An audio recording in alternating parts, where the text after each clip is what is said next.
السلام عليكم ورحمة الله وبركاته، أهلا وسهلا بيكم في فيديو جديد وحلقة جديدة. اللي معرفنيش أو لسه بتفرج عليا، فأنا أحمد داوود وبعتبر القناة هنا مساحتي الشخصية اللي بحب أتكلم فيها براحتي. بقالي فترة من أول شهر 1 2023 وأنا مستمر على إن أنا بعمل فيديوهات وبنزلها على الشانل عندي على اليوتيوب.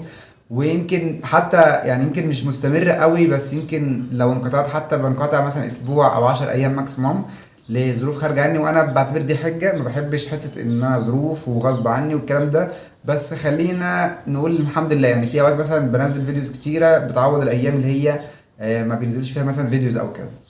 فبقالي 6 شهور يعني، او خلاص في الشهر السادس اهوت، الحمد لله بستمر بشكل شبه يومي. زي ما نقول لو انا قطعت او بطلت اعمل فبتكون مثلا اسبوع 10 ايام ماكسيموم. والشانل النمو فيها او التطور فيها بسيط جدا. مش بالشكل اللي هو واو، او مش بالشكل اللي هو الجامد، بس خلينا ان انا اقول ان انا يعني مش متضايق من ده، وده كويس جدا ومبسوط بيه، ومبسوط ان انا على الاقل بعمل حاجة بحبها غير شغلي وحياتي، يعني غير معجنة الحياة اللي احنا عايشين فيها. الحمد لله ان انا يعني في حاجة كده بحب اعملها، او في حاجة بتفرحني لما بعملها، او في حاجة على الاقل انا بكون مبسوط وحاسس ان انا عندي حاجة خاصة بيا في حياتي بعملها. لما مثلا بكون في الشغل او بكون هنا او بكون هنا، ببقى مبسوط ان انا يعني انا مش شغال بس، او انا مش مجرد ماشين او آلة بس شغالة بتجيب فلوس وخلاص. لا، انا الحمد لله عندي حاجة تانية بحاول ان انا اطور منها، او بحاول ان انا ابقى كويس فيها.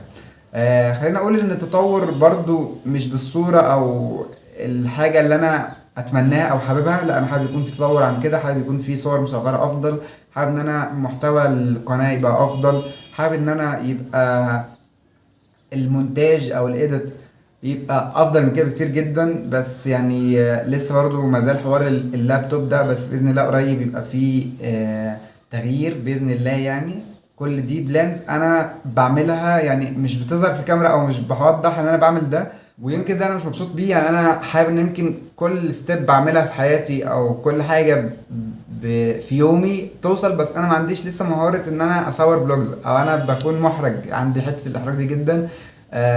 يمكن بروح اشتري بس حاجة كده من محل تيشيرت او بنطلون، ببقى محرج ان انا اجيب الحاجة. فعايز اكسر الحتة دي جدا علشان ابدا ان انا فعلا اشارككم في حياتي، مش مجرد مثلا انا بطلع من اوضتي اعمل فيديوز وخلاص. فليه بحكي كل ده او ليه بتكلم في كل ده؟ ان حتى لو التطور او الحاجة اللي انت حابب توصلها في حياتك بتحاول تعملها كل يوم وبتعملها كل يوم، وفي نمو بسيط، سواء مثلا كورس بتاخده، سواء بيزنس برضو خاص بيك بتحاول تعمله، سواء مثلا انت بتحاول تنمي نفسك في مهارة معينة، او بتاخد مثلا كورس برمجة او ماركتينج او ايا كان بتعمله في حياتك، وحاسس ان انت شغال بتدي بس مفيش نتيجة بتوصل لها. عايز اقول ان هي الفكرة في الاستمرارية. يعني كان في حكمة فيما معناها ان اللي بيحدد بقائك او اللي بيحدد الحاجة انك توصل لها هو مدى استمراريتك، مش اي حاجة تانية. يعني هل انت قادر ان انت تستمر، وهل انت فعلا هتستمر على الحاجة دي وتفضل تعملها مثلا لحد او لوقت ما انت تلاقي نفسك خلاص قدرت ان انت تحقق فيها حاجة كويسة جدا، او وصلت اللي انت كنت مثلا بتبلان من الاول اصلا ان انت توصل له، ولا لا. فهي فكرة استمرارية، انت بتعمل مرة واثنين وثلاثة واربعة الى ما لا نهاية، او الى وقت ما بتلاقي خلاص النتيجة اتحققت، او انت قدرت توصل للي انت كنت عايزه او بتخطط له. فيمكن مثال على ده ان كتير جدا من التجار، او كتير جدا من اصحاب الاعمال او البيزنس، ما بتلاقيهمش ان هم وصلوا للي وصلوا له ده مرة واحدة. لا، انت بتلاقي مثلا هو مرة حاول مرة واثنين وثلاثة، او كان مستمر على طول دايما على حاجة معينة، ومرة واحدة قامت خلاص يعني اتحققت كده، او جت يعني جت معاه، مش جت معاه بمعنى اللي هي جت كده وخلاص، لا يعني اتحقق اللي هو كان عايز يوصل له من يوم وليله، بين يوم وليله. بس هي مش بين يوم وليله، هو انت اللي شفته بين يوم وليله، لكن هو في كتير قبل ده كان بيشتغل عليه، وقبل ده كان في مجهود كبير جدا اتبذل، وقبل ده كله كان في تعب وكان في سهر وكان في شغل. فهو ما وصلوش ما بين يوم وليله. هو اي نعم حاله اتغير من يوم وليله، بس على مدى طويل او حاجات كتير جدا اسست ده. هو خلينا مثلا نضرب مثال على ده. انت مثلا جبل او عمارة، انت غبت وجيت مثلا بعد فترة لقيت العمارة دي اتبنت بعد ما كانت ارض.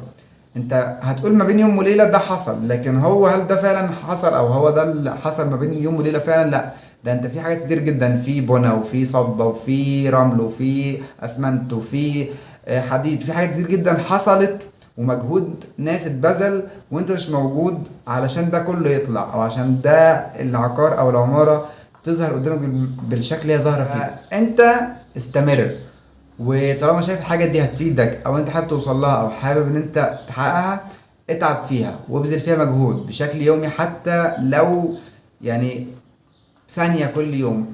فانت الجبل اللي انت بتشوفه قدامك، لو جيت فتفته او جيت شفته اصله ايه، هتلاقي اصله اللي هو الرمل. رمل فوق رمل فوق رمل عملت كل الجبل ده. نقطة مية فوق نقطة مية فوق نقطة مية عملت البحر او المحيط ده. فهي الفكرة في الاستمرارية فعلا، ان انت توصل لحاجة عايز توصل لها، لازم تستمر بشكل يومي، او مثلا بشكل شبه يومي، او بشكل دايما معاك، ان انت تتارجت فيها او تحقق فيها حاجة.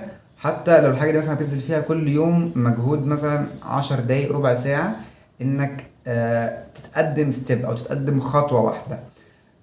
بس ده اللي كنت حابب اتكلم فيه معاكم او ادردش فيه معاكم النهاردة او في حلقة النهاردة. ويا رب من هنا لحد ما اشوفكم في حلقة جديدة وفيديو جديد تكونوا دايما بخير. سلام.